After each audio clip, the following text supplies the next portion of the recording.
जिंदगी हादिसात, वाकयात, होनी और अनहोनी का नाम है। कभी कभी ऐसे वाकयात रूनुमा हो जाते हैं जो इंसान के वहमो ख्याल में भी नहीं होते। कहना का रिहायशी खलील भी ऐसे ही लोगों में शामिल है जिनकी जिंदगी में अचानक गैर मुतवक्को तौर पर एक नई जिंदगी का रास्ता खुल जाता है। ये रास्ता उसके लिए कितना दुश्वार साबित होता है ये जान सकेंगे आप इस कहानी में। मैं हूं पारस मसरूर और आप देख रहे हैं कोई देखे न देखे शब्बीर तो देखेगा। खलील काम पर जाने की तैयारी कर रहा था और उसकी बीवी उसके लिए नाश्ता लगा रही थी।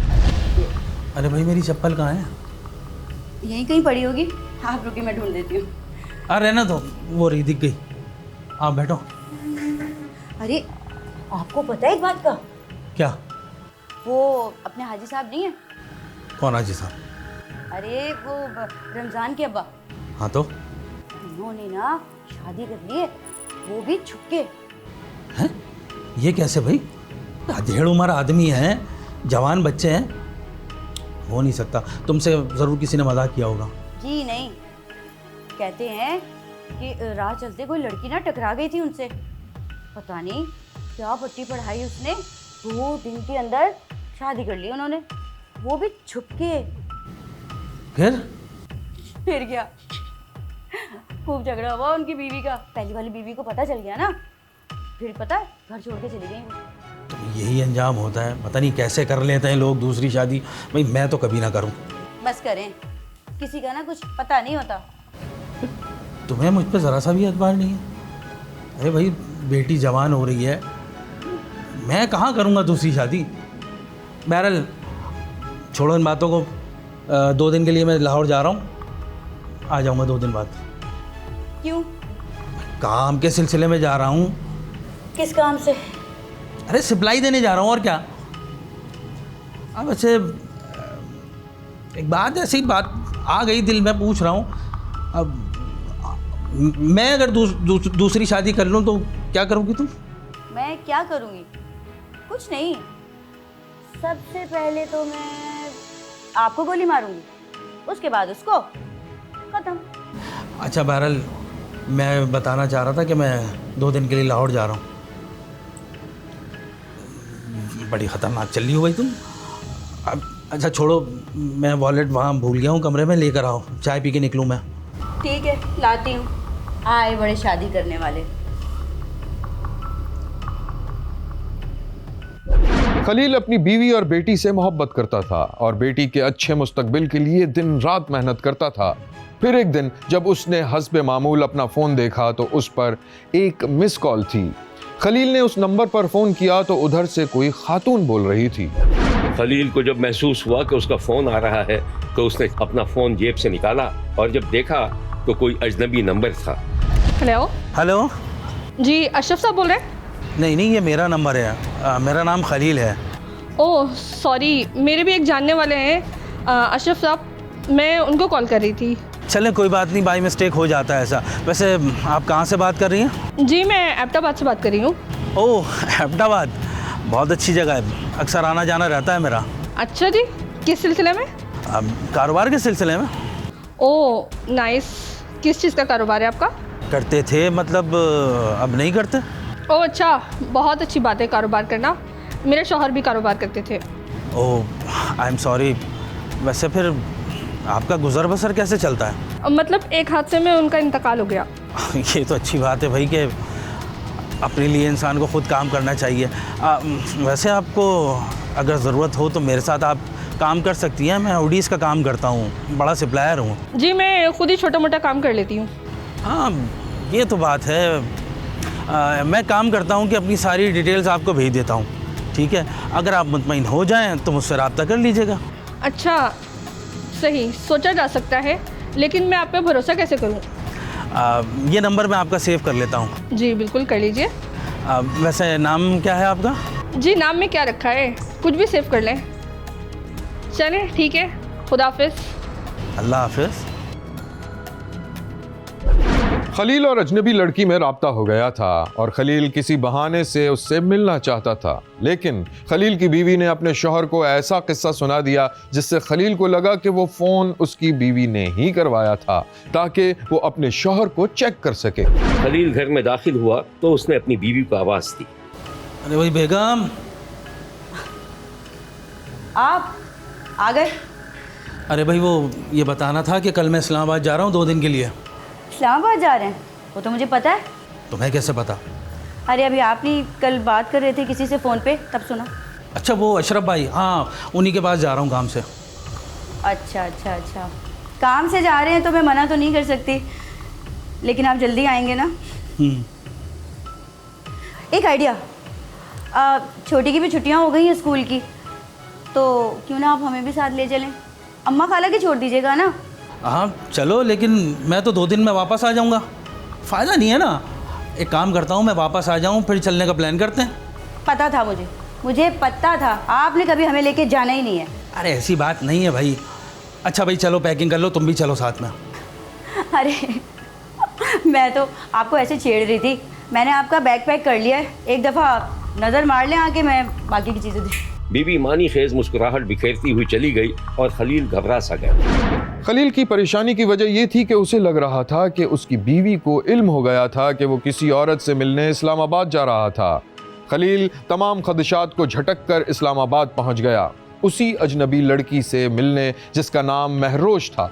उसने खुफिया शादी कर ली थी और उसे और उसकी 3 साला बेटी को खामोशी से कहना ले आया और एक अलग मकान में रख दिया, लेकिन उसकी बीवी को शक हो गया था। खलील ने दरवाजे पर दस्तक दी तो उसकी दूसरी बीवी महरवश ने दरवाजा खोला। आ गए आप? शादी की है या मुझे कैद खाने में रख रखा है? ठीक है, इतनी देर हो गई है, इस टाइम आ रहे हैं आप? अरे सॉरी यार, ज़रा काम था इसीलिए देर हो गई। झूठ मत बोले, अच्छे से जानती हूँ आप अपनी दूसरी बीवी के पास गए होंगे। अरे हाँ भाई गया था, अगर नहीं जाऊँगा तो उसको शक हो जाएगा। बस कर दे, बता दे उसको हमारी शादी के बारे में, वरना मैं खुद जाके बता दूंगी। अरे हाँ भी बता दूंगा, दिमाग ख़राब मत करो, खाना निकालो। नहीं है खाना वाना, जाए वहीं जाकर खा ले। देखो मेरा दिमाग ख़राब मत करो, मैं वैसे ही परेशान हूँ। भाड़ में जाए। खलील ने दूसरी बीवी के दबाव में आकर जब अपनी पहली बीवी को बताया तो एक हंगामा खड़ा हो गया और पहली बीवी ने दूसरी बीवी को तलाक देने का मुतालबा शुरू कर दिया। देखिए मैं आपसे कह रही हूँ, दोनों में से किसी एक को तलाक दें। अम्मा, अगर अब्बा ने दूसरी शादी कर ली है तो उन्हें माफ कर दीजिए ना। तू तो चुप ही कर, आज बड़ी बाप की हिमायती, दांत तोड़ देने वाले तेरे। मैं आपको बता रही हूँ, मुझसे बुरा कोई नहीं होगा। अरे यार थोड़ा सा सब्र कर लो, मुझे लग रहा है कि वो मुझसे खुद जान छुड़ाना चाह रही है, सही है ना? बस थोड़ा सा सब्र करो। देखिए मैं कुछ नहीं जानती, जो भी करना है जल्दी करो। अम्मा आप बस करें और अब्बा आप मेरे साथ अंदर चलें।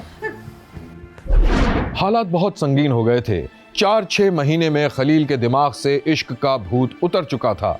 फिर एक दिन उसकी दूसरी बीवी अचानक गायब हो गई और खलील दूसरी बीवी की 3 साला बेटी को लेकर पहली बीवी के पास पहुंच गया। हेरा, हेरा। जी क्या हुआ? अरे कौन है ये बेटी है मेरी। बेटी? और इसकी माँ? वो न जाने कहाँ चली गई है, बहुत ढूंढा, पता नहीं कहाँ चली गई है वो। अच्छा ही है, तुम्हारी खुद ही जान छूट गई बला से। इसका क्या करेंगे अब? भाई हम पालेंगे इसे। अब्बा ये कौन है? बेटा ये तुम्हारी छोटी बहन है। या अल्लाह कितनी प्यारी है माशाल्लाह। अब्बा क्या मैं इसे ले जाऊँ? जाओ बेटा, बच्चों के साथ जाओ। कुछ दिनों बाद राहगीरों को एक जंगल से गुजरते हुए बदबू महसूस हुई तो पता चला कि वहां एक मस्ख शुदा लाश पड़ी मिली। पुलिस ने लाश को तहवील में लेकर तहकीकात की तो पता चला कि यह खलील की दूसरी बीवी की लाश थी जिससे किसी ने कत्ल करके फेंक दिया था। तहकीकात पर पुलिस को यह भी पता चला कि औरत का कातिल उसका शौहर था। खलील ने एतराफ़ जुर्म कर लिया था, जिसके बाद उसे बाकायदा गिरफ्तार कर लिया गया था। शब्बीर ने काहिना में शौहर के हाथों बीवी के कत्ल पर अफसोस का इजहार किया है और मुल्जिम को कानून के मुताबिक सज़ा देने का मुतालबा किया है। देखते रहिए, क्योंकि कोई देखे न देखे, शब्बीर तो देखेगा।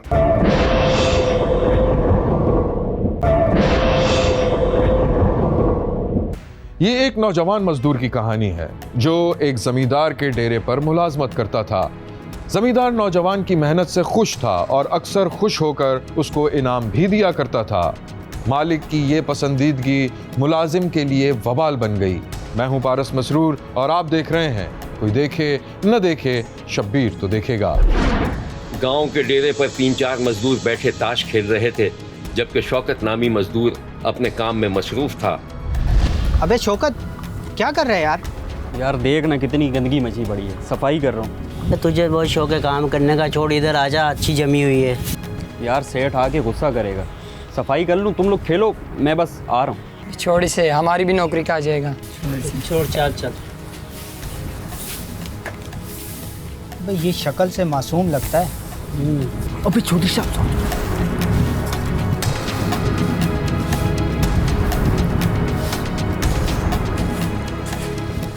बे हड्डा रामो, कोई काम भी कर लिया करो, सारा दिन खेलने का काम है।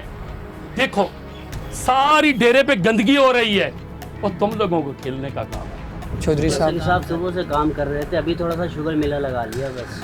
हाँ, मुझे पता है जो आप शुगर मेला लगाते हो। हड्डा रामो, सारा दिन खेलते रहते हो। इधर आ। ये चौधरी साहब। अच्छा ये बता कि ये लोग काम करते हैं या सारा काम तुमसे करवाते हैं? नहीं चौधरी साहब, सुबह से सभी काम कर रहे थे, ये तो बस अभी अभी बैठे। कुर्बानी का बकरा बनाया हुआ है तुम लोगों ने इसको, और तू भी इनकी वकालत करता रहता है। खैर ये ले, ये 100 रुपया इनाम रख ले, कोई चीज खा लेना। चौधरी साहब, हमारा क्या कसूर है? हमने क्या किया है? चुप हो जाओ, तुम लोगों को बहुत इनाम मिल चुका है। सारे मेरी बात कान खोल कर सुन लो। मैं शहर जा रहा हूँ, शाम को घर पर दावत है, और ये जो डेरे की सफाई है ये होनी चाहिए। ऐसा ना हो कि मैं जाऊं और तुम लोग फिर ताश में लग जाओ।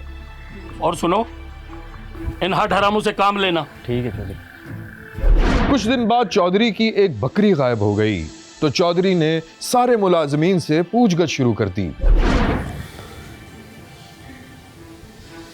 सच सच बताओ कि बकरी किसने चोरी की? चौधरी साहब, बकरियों की देखभाल तो ये शौकत ही करता है, इसे ही मालूम होगा। क्यों भाई शौकत? चौधरी साहब कसम ले लो, मुझे नहीं पता। अबे झूठ क्यों बोल रहा है? चौधरी साहब, इसी ने बकरी चुराई है। अबे तेरा दिमाग खराब हो गया क्या? चौधरी साहब, ये हमें उल्लू समझ रहे हैं। मैंने खुद इसे देखा कि बकरी लेकर जाते हुए शाम को। अबे कुछ तो खुदा का खौफ कर लो। चौधरी साहब कसम से ये सब झूठ बोल रहे हैं, मुझे नहीं पता। तुम लोग अपनी बकवास बंद करो, मैं खुद पता लगा लूंगा कि बकरी किसके पास है। चल जाओ, दफा हो जाओ। सेठ कसम से मुझे नहीं पता, ये सब झूठ बोल रहे हैं। जा, तू भी दफा हो जा, जा। सब मुलाजिम चले गए, सेठ वहीं बैठा रहा। थोड़ी देर में शब्बीर ने देखा कि 2 मुलाजिम पलटे और सेठ के कान भरने लगे। चौधरी साहब, मुझसे जो चाहे कसम ले लो, मैंने, बल्कि हम सब ने खुद देखा उसे बकरी ले जाते हुए। आप ज़रा सख्ती से पूछें, खुद बता देगा। अच्छा अच्छा, सेठ साहब, हम आपके पुराने मुलाजमीन हैं, हम आपकी बकरी क्यों चुराएंगे? क्या करूं, क्या करूं? पुलिस के हवाले कर दूं उसको? नहीं चौधरी साहब, उसे कहें कि बकरी ला दे। अच्छा जाओ, बुलाओ उसको। अबे ओ शौकत, चोर, इधर आ।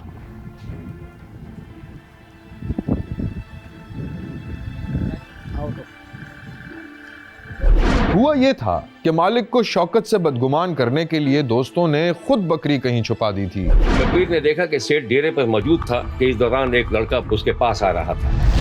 चौधरी साहब, बकरी मिल गई है और मैंने वहाँ बांध दी। मैंने कहा था ना, शौकत ही चोर है, उसी ने चुराई थी बकरी। कहाँ है शौकत? बुलाओ उसको। अबे ओ शौकत, चोर, इधर आ। जी सेठ। अच्छा, ये कहां से मिली? जब मैं कल तुमसे पूछ रहा था तो तू नहीं कर रहा था, अब बकरी कहां से आई? सेठ कसम से मुझे नहीं पता, मैंने चोरी नहीं की थी सेठ।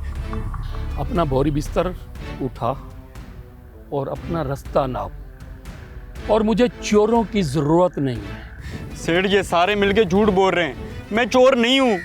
मैं कहता हूं जाओ।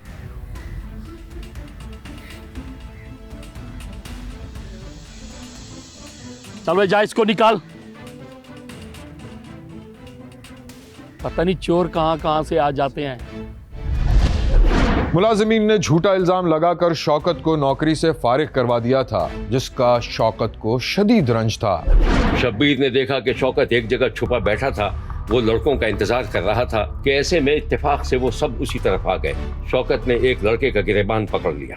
अबे तुझे शर्म नहीं आती मेरे ऊपर चोरी का इल्जाम लगाते हुए? मैं तुझे छोड़ूंगा नहीं। ओ भाई मेरी बात सुन, गिरबान छोड़। बेज़्यादा दादागिरी मत दिखा, आराम से बात कर। मैं तुझे बताता हूँ क्या हुआ था उधर, झगड़ा नहीं कर, मैं तुम लोगों को बताता हूँ। चलो छोड़ो, भाई को होटल पे ले चलते हैं, भाई गुस्से में उधर ही समझाते हैं इसको। मुझे कहीं नहीं जाना, मुझे यही बताओ। शब्बीर ने देखा कि लड़कों ने शौकत को मारना शुरू कर दिया। शौकत जो एक गरीब माँ बाप का ईमानदार बेटा था, गुंडों के हाथों मारा गया था। गुंडों ने उसे कत्ल करके लाश एक गड्ढे में छुपा दी थी। उधर जब शौकत कई दिन तक घर नहीं आया तो उसके घर वालों ने रिपोर्ट दर्ज करवा दी और फिर पुलिस ने लाश बरामद करके तहकीक की तो सारा मामला खुल गया। मुलाजमों को गिरफ्तार कर लिया गया। ये है पुलिस का बयान। मुद्दई मुकदमा जो कासिम अली है, उसने पुलिस को एक एप्लीकेशन सबमिट करवाई कि मेरे भाई शौकत अली को बाग अली, मोहम्मद फैसल और आबिद अली वगैरह ने अगवा कर लिया है और कत्ल करने की नीयत से अगवा किया है, तो मेरे भाई को बरामद किया जाए। तो पुलिस ने फ़ौरन उन पर रेड किया, तो वो मुल्ज़मान को जब गिरफ़्तार किया तो उनसे जब इंटरोगेशन की गई तो उन्होंने तस्लीम कर लिया कि हमने इस बंदे को मारा है और डेड बॉडी जो है कत्ल छुपाने के लिए हमने फसलों में दफन की हुई है। जिस पे सीनियर ऑफिसर भी पहुंचे, डीएसपी पहुंचा, एसपी इन्वेस्टिगेशन पहुंचा, मैं पहुंचा, फॉरेंसिक की टीमों को कॉल किया गया, वो आ गए, उन्होंने एविडेंस वहाँ से कलेक्ट की, ज़मीन को खोदा गया तो वो उसकी डेड बॉडी जो है वो बरामद होगी। शौकत के कत्ल पर उसके घर वालों की जिंदगी बर्बाद होकर रह गई थी। उस बाद अंदाजा पोस्टमार्टम कराया, उस बाद दो मुजरम तो उधर फड़ी गए, तो दो जड़े वो बाद गिरफ्तार हुए। लिहाजा सानू वज़ीर आला मरियम नवाज और अपना आईजी पंजाब इंसाफ की तवक्को है और सानू इंशाल्लाह इंसाफ मिलना चाहिए। अभी मौके पे आए, सानू पता से करते करांगे कि सानू कोई तलाश ना पता लगा। असी पुलिस दे गए, पुलिस उन्होंने बंदा को पकड़ा, उन्होंने फोटो मारा दे किता, उन्होंने जो कबूल किया, सानू जाके बंदा उन्होंने अभी लाश की दफनाई गई होते। यह है वो गरीब मेहनतकश जिसे उसके यार साथियों ने बेगुनाह कत्ल कर दिया था। शब्बीर ने शौकत के कातिलों को इबरतनाक सजा देने का मुतालबा किया है। देखते रहिए, क्योंकि कोई देखे न देखे, शब्बीर तो देखेगा।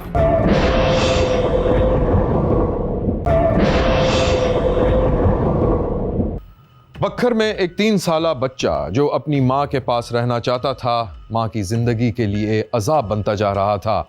बच्चा माँ से बेइंतहा मोहब्बत करता था और एक पल भी माँ से जुदा नहीं होना चाहता था। फिर उस 3 साला बच्चे को बदतरीन तशद्दुद का निशाना बनते देखा गया। मैं हूँ पारस मसरूर और आप देख रहे हैं कोई देखे न देखे, शब्बीर तो देखेगा। शब्बीर ने देखा कि एक औरत और मर्द आमने सामने बैठे गपशप कर रहे थे। इस दौरान एक 3-4 साल का बच्चा बराबर वहाँ उछल कूद में मसरूफ था। अरे जुहान, आराम से खेलो बेटा, लग जाएगी। औरत बच्चे को गेंद फेंकने से मना करती रही, लेकिन बच्चा कब बाज आने वाला था। वो मुसलसल गेंद दीवार की तरफ फेंक रहा था। अरे देखा, लग गई ना अंकल को। समझ में नहीं आती तुम्हें, एक चमाट मारूंगी मैं। अरे क्या हो गया तुमको? छोटा बच्चा है, कोई बात नहीं। अच्छा बेटा, मैं आपको पैसे दूं तो आप बाहर जाके चीज़ खाओगे ना? जी अंकल। अरे क्या हो गया, बिगाड़ रहे हैं आप बच्चे को। अरे कोई बात नहीं, ये लो। बिगड़ गया है बहुत ये। जाओ। बच्चा पैसे लेकर बाहर निकल गया। क्या हो गया तुमको? जैसे तुम्हारा बेटा है, मैं उसे अपने बेटों की तरह समझता हूँ। अच्छा छोड़ो, ये बताओ कि आगे का क्या प्रोग्राम है? कहा तो है अपने शौहर को दे दे मुझे तलाक, मैं नहीं रह सकती अब उसके साथ। और नहीं दे तो? नहीं दी तो खुला ले लूंगी। हाँ, जुहान तो उसके साथ रह लेगा ना? क्यों? जुहान उसके साथ क्यों रहेगा? मेरे जिगर का टुकड़ा है, मेरे साथ रहेगा। देखो, आपको कोई एतराज है ना तो मुझे पहले बता दो। अरे नहीं, मतलब मैं तो वैसे ही कह रहा था कि बच्चे बाप के बगैर नहीं रह पाते ना। बाप के बगैर? उसकी माँ है, मैं संभालूंगी उसे। आपको कोई एतराज़ है तो मुझे अभी बता दो। अगर कोई एतराज़ है तो आपकी राह अलग, मेरी राह अलग। मैं अपने बच्चे के लिए ना कुछ भी कर सकती हूँ। भाई तुम बड़ी जज्बाती हो। हूँ तो। अरे ये जुहान कहाँ रह गया? इतनी देर हो गई, नजर नहीं आ रहा। मैं देख के आती हूँ। जुहान। औरत अपने बच्चे को देखने के लिए निकली तो वो तन्हा घास पर सो रहा था। अरे जुहान, जुहान, आय हाय, क्या मिट्टी में, इधर उठो, चलो अंदर। ये कोई हरकत है करने की? मिट्टी में लेटे सो रहे हो? अरे क्या हुआ भाई? बाहर पता है मिट्टी में लेटा सो रहा था ये। अच्छा मैं ना चलती हूँ, अम्मा इंतजार कर रही होगी और पता नहीं कितने सवाल करेगी। सही है? अच्छा कोई बात नहीं, टेंशन न लो, मैं छोड़ देता हूँ तुमको। आ जाओ। हाँ हाँ ठीक है, चल, आओ। आओ। खातून ने अपने शौहर से तलाक लेकर एक छोटे जमींदार से शादी कर ली थी और अपने 3 साला बच्चे को भी साथ ले गई थी। अब खातून के दूसरे शौहर की कोशिश थी कि किसी तरह उसकी बीवी बच्चे को उसके बाप के हवाले कर दे। इसके लिए वो मुख्तलिफ हरबे इस्तेमाल कर रहा था। शब्बीर ने देखा कि सौतेले बाप के चेहरे पर बला की वहशत थी और वो अपनी लाल लाल आंखों से बच्चे को घूर रहा था। बच्चा शदीद खौफ के आलम में बिल्कुल चुपचाप था। सौतेले बाप ने अपने होठों पर उंगली रखकर बच्चे को खामोश रहने का हुक्म दिया। अरे चुप बिल्कुल, अपनी माँ को बताएगा?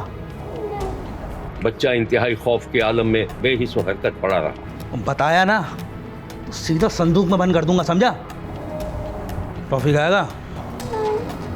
नखरे मत कर, चल उठ। अब ज्यादा नखरे मत कर, चल उठ। बच्चा खामोशी से उठकर सौतेले बाप के पीछे पीछे चल पड़ा। जुहान का सौतेला बाप मुबैना तौर पर उसे खौफजदा करने की कोशिश कर रहा था कि बच्चा अपने बाप के पास चला जाए। बच्चा अपने सौतेले बाप से खौफजदा तो हो गया था, लेकिन अपनी माँ को छोड़ने के लिए भी तैयार नहीं था। शब्बीर ने देखा कि जुबान की माँ अपने बच्चे के सर पर ठंडे पानी की पट्टी रख रही थी। अभी पापा आएंगे, वो मेरे बेटे को डॉक्टर के पास लेके जाएंगे। मुझे वो मारते हैं। क्यों बेटा? बुरी बात ऐसे नहीं कहते। देखा नहीं है उस दिन कितने सारे टॉय लाए थे पापा आपके लिए। इस दौरान जुबान का सौतेला बाप कमरे में दाखिल हो गया। नहीं बेटा ऐसे नहीं कहते, पापा हैं। क्या हो गया इसे? देखिए ना, सुबह से बुखार में तप रहा है मेरा बच्चा। हाँ हाँ चलते हैं हॉस्पिटल। कैसे हो जुहान? चलो बेटा आओ हॉस्पिटल चलते हैं। मुझे आपके साथ नहीं जाना, आप मुझे मारते हो। देखो भाई क्या कह रहा है ये, मेरी मोहब्बत का यश सिला दिया इसने। अरे नहीं नहीं, आप भी कहाँ बच्चे के साथ बच्चा हुआ जा रहे हैं। सर पे बुखार चढ़ गया इसके, देख नहीं रहे हैं आप। अच्छा भाई मैं गाड़ी निकालता हूँ, तुम एक काम करो, इसे नीचे लेकर आओ। ठीक है? क्या ऐसे नहीं बोलते? बच्चे की मौजूदगी उसके सौतेले बाप के लिए अजाब बन गई थी। वो हर हालत में उससे जान छुड़ाना चाहता था और इस तरह कि उसकी माँ को शक भी ना हो। एक दिन शब्बीर ने देखा कि जुबान का सौतेला बाप खिलाफ मामूल बहुत से खिलौने उठाए घर में दाखिल हुआ। आ गए आप? अरे ये क्या लाए हैं? अरे भाई कुछ खिलौने मिल रहे थे, सोचा छोटे साहब के लिए ले चलूं, पसंद आएंगे। वैसे भी मुझसे नाराज़ रहता है वो। है कहाँ जुहान? अरे जुहान इधर आओ बेटा, इधर आओ। देखो अब्बू तुम्हारे लिए कितने सारे खिलौने लाए हैं। थैंक यू बोलो पापा को। थैंक यू पापा। अच्छे है ना? जी बहुत अच्छे। अच्छा भाई आज मैं जुहान को कहीं बाहर घुमाने लेके जाऊंगा, दूर जंगल में। जंगल में तो शेर रहते हैं ना। अरे वहाँ जंगल में थोड़ी, जहाँ शेर होता है, जहाँ पे हाथी होता है, चिड़िया होती है और मुख्तलिफ जानवर होते हैं, वहाँ पे। चलोगे? मम्मी जाऊँ? हाँ जाओ, पापा है तुम्हारे, घूमो फिरो। जाओ कपड़े बदल के आओ। कितना ख्याल रखते हैं आप इसका। बस भाई मैं भी सोच रहा हूँ कि मुँह हाथ धो ही लूँ जब तक वो आ रहा है। ठीक है ना? जुहान को उसका सौतेला बाप सैरो तफरी के बहाने एक पार्क में ले गया था और उसे वहां बहाने से छोड़कर कहीं गायब हो गया। शब्बीर ने देखा कि एक बड़े से पार्क में एक शख्स जुबान को गोद में लिए हुए था और बच्चा रो रहा था। क्या हुआ बच्चे, क्यों रो रहे हो? मेरे पापा को हो गए। अच्छा रो मत, आपके पापा मिल जाएंगे। मेरे को पापा के पास नहीं, मेरे को मम्मी के पास जाना है। अच्छा मैं आपको लेके चलता हूँ, आओ। अजनबी शख्स ने बच्चे को पुलिस स्टेशन पहुंचा दिया था और पुलिस बच्चे के माँ बाप को तलाश कर रही थी। जोहान की माँ को उसका बच्चा मिल गया था। उसके शौहर का यह मंसूबा भी नाकाम हो गया था और वो किसी भी तरह बच्चे को अपने घर से निकालने में नाकाम रहा था। एक दिन सोशल मीडिया पर एक वीडियो वायरल हुई जिसमें एक शख्स किसी मासूम बच्चे पर तशद्दुद कर रहा था। वीडियो वायरल होते ही जालिम शख्स पकड़ा गया। ये जोहान का सौतेला बाप था जो जोहान को मारकर खौफजदा कर रहा था कि वो अपने बाप के घर चला जाए। जालिम सौतेले बाप ने मासूम बच्चे को इतना मारा कि वो करीबुल मर्ग था कि इतने में एक शख्स ने उसे बचा लिया। शब्बीर ने देखा कि एक शख्स के कान में बच्चे के रोने की आवाज़ आई तो वो परेशान हो गया। बच्चे की रोने की आवाज़ नहीं आ रही है, अजीब सी। लगता है किसी को चोट लगी है, रोने की नहीं है। चलो उठ के चल के देखते हैं। चलो। ये बच्चा क्यों रो रहा है और तुम कौन हो? अबे तुम कौन हो, मेरे घर में क्यों आ गए? और बेटा है मेरा, ये बीमार हो गया, डॉक्टर के पास लेके जा रहा हूँ। तुम क्यों आ गए मेरे घर में? चलो निकलो बाहर। अरे निकलो बाहर।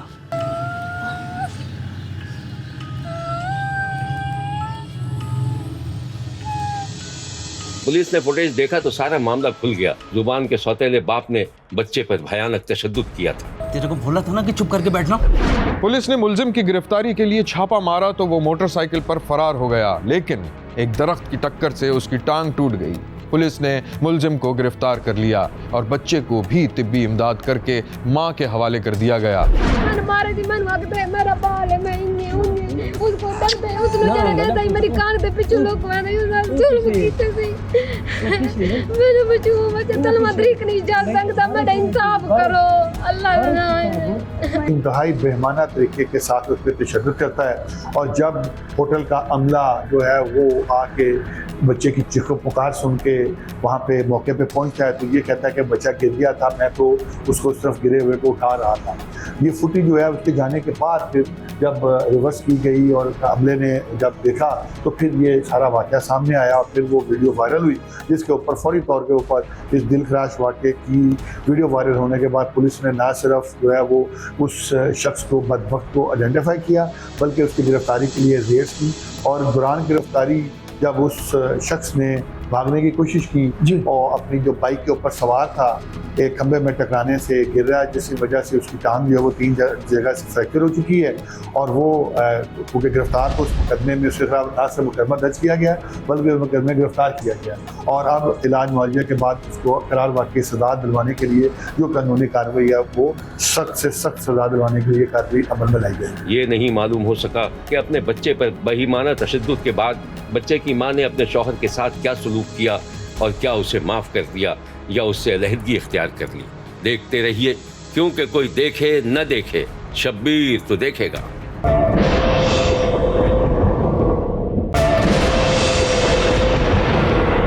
ये कहानी है एक 18 साला नौजवान की जिसे दीनी और दुनियावी दोनों तरह की तालीम दी जा रही थी।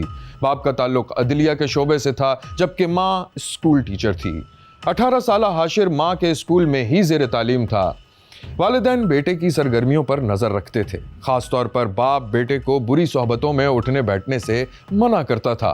मैं हूं पारस मसरूर और आप देख रहे हैं कोई देखे न देखे शब्बीर तो देखेगा। शब्बीर ने देखा कि 18 साल हाशिर और उसका एक दोस्त किसी होटल पर बैठे हुए थे। हाशिर के मदरसे का बस्ता मेज पर रखा हुआ था जबकि हाशिर का दोस्त उसे मोबाइल फ़ोन पर कोई रील दिखा रहा था। अबे क्या ज़बरदस्त रील है यार। अबे तूने अब देखी है? ये तो वायरल है, वायरल। क्या करूं यार, घर पे मोबाइल चलाने पर पाबंदी है। अम्मी अबू हर वक्त नजर रखते हैं। हाशिर ने अब ये जुमला कहा ही था कि किसी ने पीछे से हाथ बढ़ाकर मोबाइल अपने हाथों में ले लिया। दोनों ने गर्दन उठाकर देखा तो ये हाशिर का बाप था। ये लो मेरा अपना मोबाइल और आइंदा हाशिर के साथ नजर नहीं आना। हाँ चलो। हाशिर का दोस्त हैरानी से हाशिर के बाप को देखता हुआ वहाँ से चला गया और शब्बीर ने देखा कि हाशिर को उसके बाप ने बुद्धि से पकड़कर एक चांटा रसीद कर दिया। अब्बा मैं बस मदरसे से निकल ही रहा था तो रास्ता मिल गया। आइंदा मैंने तुझे इस ओबाश के साथ देख लिया, अच्छा नहीं होगा। क्यों कर रहे हो अब्बा ऐसा?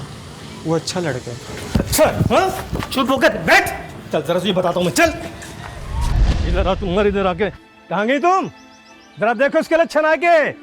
अरे क्या हुआ, ऐसा क्या हो गया जो इसको साथ लेकर आए? इसे 1000 बार मना के उस लफंगे के साथ मत बैठा कर। अरे आज तो मैंने उसको रंगे हाथों पकड़ा है। ऐसा क्या कर दिया इसने?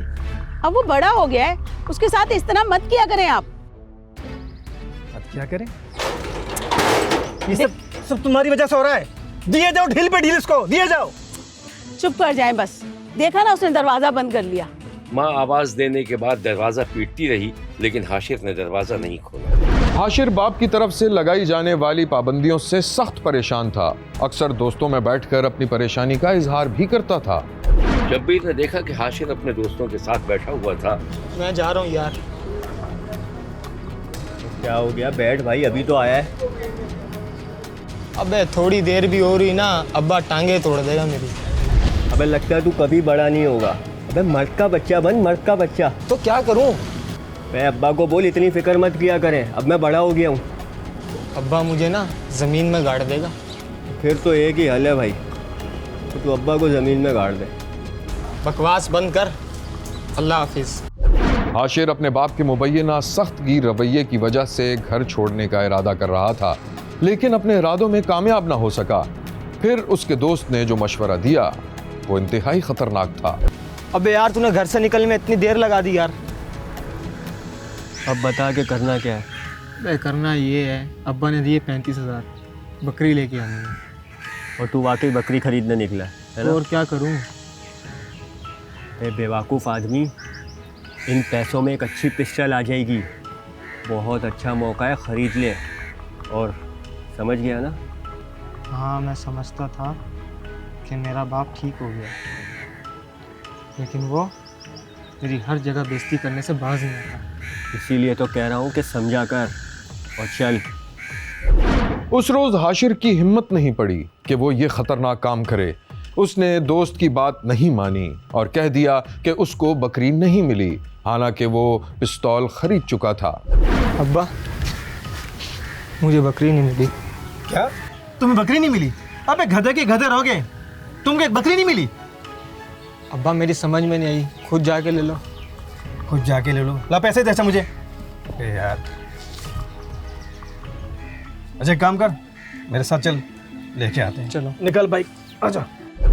उस रोज बेटे ने मुबैना तौर पर चलती मोटरसाइकिल पर बाप को पीछे से गोली मारकर कत्ल कर दिया था और खुदकुशी का ड्रामा करता रहा, लेकिन आखिरकार पुलिस ने बेटे और उसके दोस्त को गिरफ्तार कर लिया।